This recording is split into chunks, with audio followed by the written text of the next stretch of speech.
Hello दोस्त।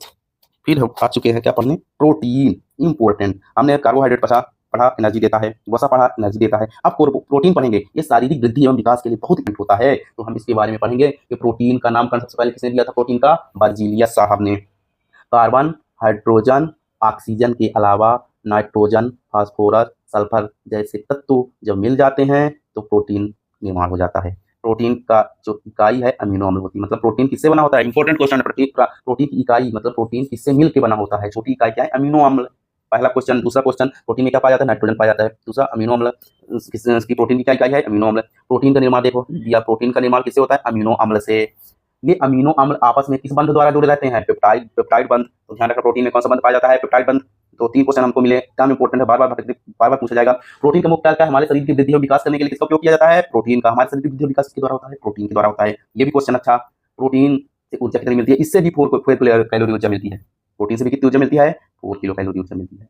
कितने question, ये सारे क्वेश्चन एकदम रटने वाले क्वेश्चन है। अब देखना एक और क्वेश्चन। प्रोटीन का निर्माण कितने प्रकार के अमीनो अम्ल से मिलकर, 20 प्रकार के अमीनो अम्ल आपस में जुड़ करके प्रोटीन का निर्माण करते हैं। जो 10 अमीनो अम्ल होते हैं मनुष्य के शरीर से ही, मनुष्य के शरीर में ही पाए जाते हैं। 10 प्रकार के अमीनो अम्ल मनुष्य के शरीर में ही संश्लेषित हो जाते हैं, और बाकी 10 अमीनो अम्ल हमें भोजन से प्राप्त करना होता है, बाहर से प्राप्त करना होता है। तो ये भी इंपॉर्टेंट है। हमारे अमीनो अम्ल कितनी आवश्यकता होती है, 20 प्रकार के अमीनो अम्ल की। हमारे शरीर में कितने प्रकार के बनते हैं, 10 प्रकार के। बाहर से कितने मिलते हैं, 10 प्रकार के बाहर से।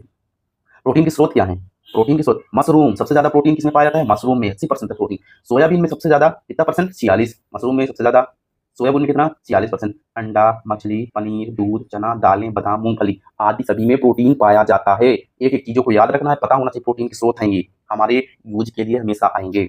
आवश्यक अमीनो अम्ल हम बोले थे ना, 10 अमीनो अम्ल होता है जो कि हमको बाहर से लेना पड़ेगा, इसलिए आवश्यक है क्योंकि इनको हमको बाहर से लेना पड़ेगा, तभी शरीर का वृद्धि विकास पूरी तरह से हो पाएगा। जिसमें से 2 आर्जिनिन और हिस्टाडीन। ये इंपॉर्टेंट क्वेश्चन है क्योंकि इनमें किशोरों के लिए अनिवार्य है, वयस्कों के लिए अनिवार्य नहीं है, इसलिए इनको अर्ध अमीनो अम्ल कहते हैं। तो अर्ध अमीनो अम्ल किसे कहते हैं, आर्जिनिन और हिस्टाडीन। क्वेश्चन आया है, बता दें। प्रोटीन की कमी होगी तो क्या होगा, प्रोटीन की कमी से हमारे पास 2 प्रकार के रोग, इंपॉर्टेंट रोग हैं, बार बार पूछेगा आपसे। मोरासी और कर मोरासना प्रोटीन और कार्बोहाइड्रेट दोनों की कमी से 1 से 4 वर्ष के बच्चों में होता है, प्रोटीन की कमी से 1 से 5 वर्ष के बच्चों में होता है। तो प्रोटीन की कमी से कौन सा रोग होता है, तो मोरासना क्वासी और कर।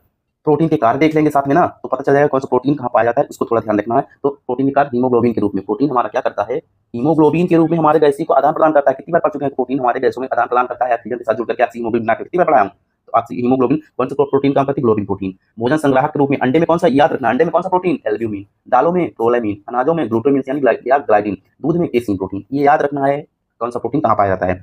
ये प्रोटीन एंटीबॉडी के निर्माण में, हमारी रोग प्रतिरोधक क्षमता में भी सहायक होती है। तो प्रोटीन के एंटीबॉडी के रूप में भी कौन सा पाया जाता है, प्रोटीन पाया जाता है। विभिन्न प्रकार की शारीरिक संरचनाएं जैसे बाल, नाखून, जंतुओं की सींग तथा खुर में कौन सी प्रोटीन, केराटिन प्रोटीन। याद रखना इंपॉर्टेंट है यार, आपको पढ़ के समझ में आ रहा है कितनी इंपॉर्टेंट चीज पढ़ रहे हैं। अधिकांश एंजाइम भी प्रोटीन के बने होते हैं। तो एंजाइम किसके बने होते हैं, प्रोटीन के। ये भी याद रखना, क्वेश्चन है, एक क्वेश्चन है ये।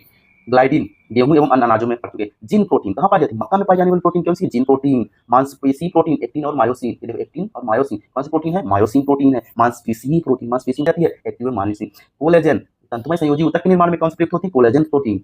हिस्टोन प्रोटीन क्या होती है, न्यूक्लियो प्रोटीन है, यानी आनुवंशिक लक्षणों के विकास के लिए कौन सी प्रोटीन, हिस्टोन प्रोटीन।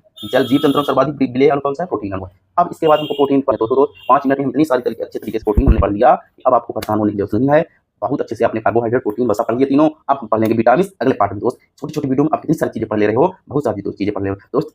हम हर सब्जेक्ट पढ़ा देंगे दोस्त, ऐसी अभी फिजिक्स पढ़ा देंगे, फिर केमिस्ट्री पढ़ा देंगे, फिर आपको कहीं पढ़ने की जरूरत नहीं पड़ेगी ना। तो कहीं वीडियो 14 साल, कितने सारे सालों पर हम वीडियो देख करके, बुक देख करके तब जाकर नोट्स में तैयार किया।